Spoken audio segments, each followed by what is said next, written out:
শান্তির সুবাতাস বগি চারিদিক বাগাবাগি করে নিত সুকার ধূপ ওমর ফারুক ওমর ফারুক। আমার ভাইরা, সে ওমর রাদিয়াল্লাহু আনহু যদি থাকতেন তাহলে এই সমস্ত কাদিয়ানীদের বিচার হতো।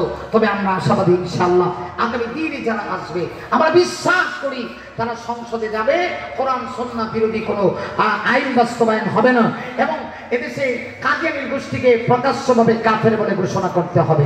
ঠিক কিনা বলেন? বাংলাদেশ সম্প্রীতির দেশ, আমরা অশৃঙ্খলা বিশৃঙ্খলা চাই না। 1971 সালে এই দেশটা একবার স্বাধীনতা লাভ করেছিল হাজারো মায়ের ইজ্জতের বিনিময়ে।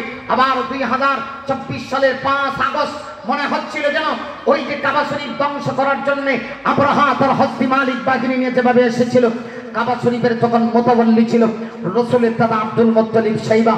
আব্দুল মুত্তালিব সাইবাকে বলা হয়েছিল, আব্দুল মুত্তালিব জানো কি কাবাঘর ধ্বংস করার জন্য আব্রাহা আসতেছে।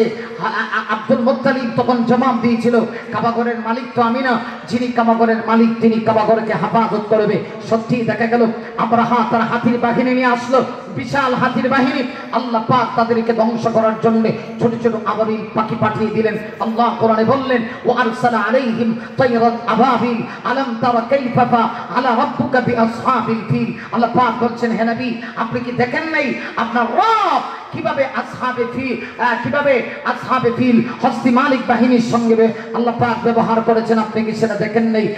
এদেরকে ধ্বংস করার জন্য আল্লাহ পাক কি করলেন? ওয়া আরসালা আলাইহিম তায়রান আবাবিল, ছোট ছোট আবাবিল পাখি পাঠিয়ে দিলেন। আমার তো মনে হচ্ছিল এই জালেম, এই পৃথিবীর শ্রেষ্ঠ বর্তমান যুগের ফেরাউন স্বৈরাচার শেখ হাসিনা যখন এই দেশের সকল মানুষকে জিম্মি করেছিল, এদেশের আলেম ওলামাদেরকে বন্দিশালায় আবদ্ধ করেছিল, আমরা মনে করেছিলাম তখন আমাদের বুকের উপরে মনে হয় যেন এক খণ্ড জুলুমের পাহাড় চাপিয়ে দেওয়া হয়েছে।